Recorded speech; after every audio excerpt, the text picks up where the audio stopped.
Здравейте! Тук съм на едно много хубаво приказно място. Седнах да пия едно кафенце и да направим едно подреждане, свързано с пълнолунието в Козирог. Пълнолунието, което настъпи на 10, но енергията продължава да действа. Знаем, че по пълнолуние винаги се освобождаваме от нещо. И мисля подреждането да бъде от какво се освобождаваме в енергията на Козирог и какво ново идва към нас.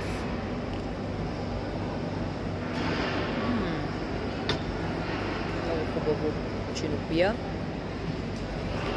Взела съм си тук 2 чифта карти и нека да видим.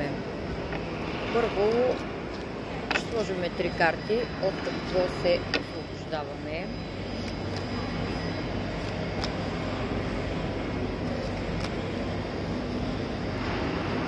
Много интересни карти. След това ще сложим 3 карти какво ново идва към нас. И след това ще допълним с другите. Така, от какво се освобождаваме? Първа карта – силата. Втора карта – светът. Трета карта – императорът. Според мен, не ги хванах добре, защото те гледаха един към друг всъщност. Ето на. Ето по-скоро така трябва да ги гледаме картите. Така. Интересни карти. Може би за някой от вас това значи връщане на силата. Може би някои от вас приключват с един много важен мъж в живота си и си връщат силата. Тоест светът значи край на нещо. От една страна може да значи край на нещо. Може би на някакви отношения с много важен за вас мъж.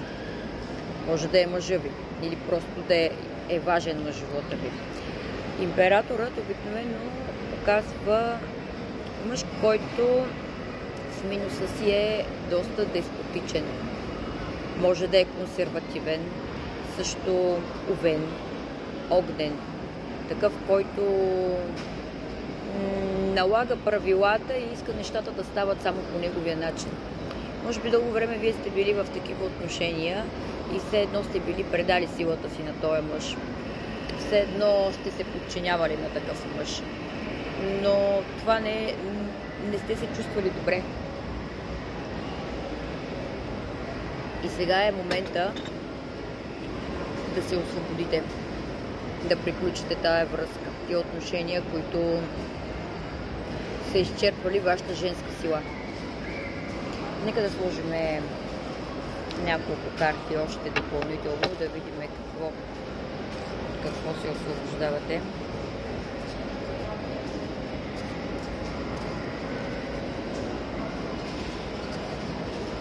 Някак се го усещам този мъж, като че по-скоро има деспотично отношение. Тази връзка може да сте се чувствали като в затвор. И сега просто да събирате сила, да кажете край, да се освободите, да се тръгнете, да се разведете, който в каквато ситуация е. Така, още малко карти. Се освобождавате.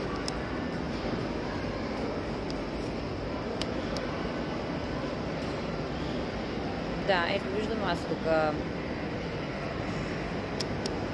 труден избор. Влюбените излизат.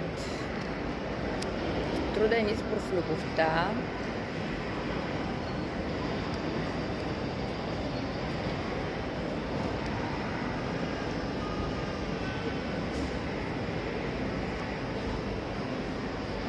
Колебание.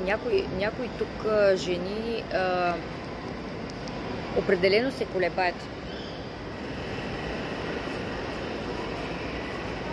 Имат притеснения за пари. Може би този мъж ви контролира през това, че сте финансово зависими от него и затова ви е така трудно да сложите край.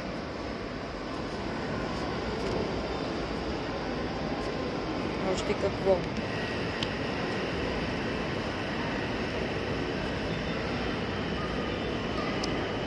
Висшата жрица.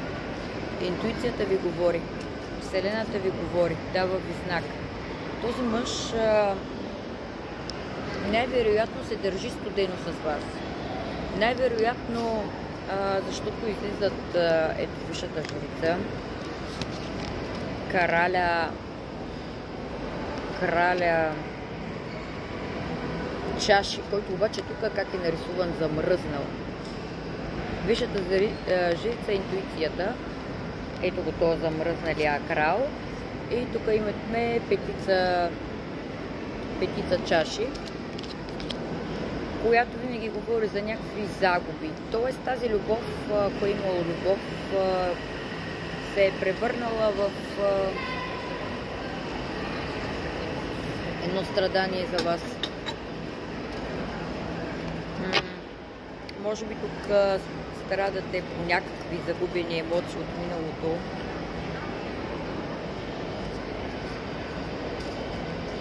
Но картите казват, че трябва да се освободите.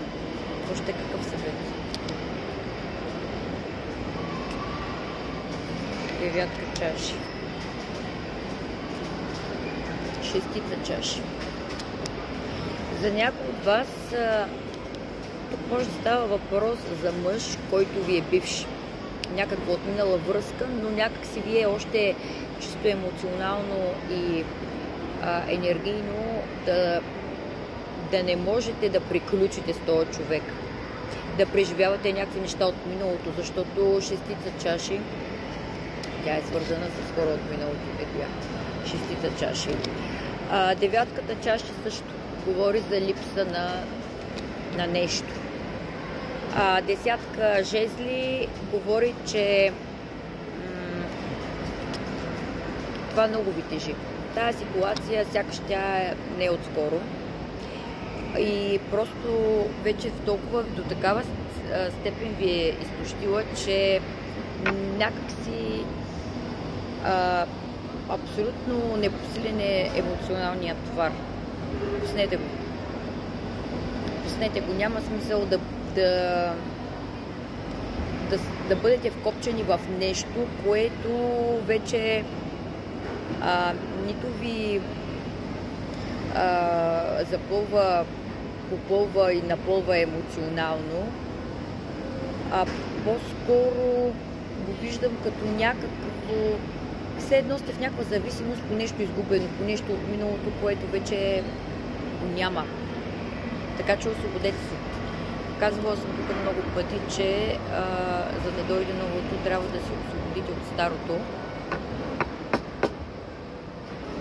Казват картите да бъдете смели, защото силата, то женската сила, тук първата карта, която излезе,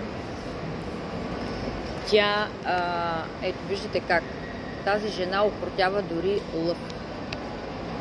Тоест, имате достатъчно сила, виждам аз, че имате страхове, но това е възможност. Да сложите край на тази стара ситуация, на този мъж, на това, което се е изчерпало, всъщност е възможно за вас, дори в момента да не го виждате. Така, нека да видим тия три карти, които изтеглят, за какво ново ще дойде към вас.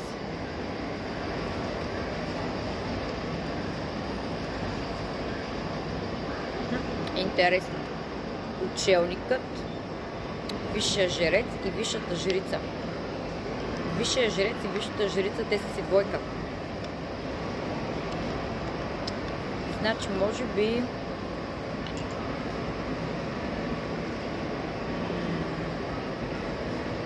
картите искат да кажат, че ако се умеете да сложите край, да се освободите от това, което вие го усещате на всяко ниво, че трябва да се освободите, дават ви за знаци.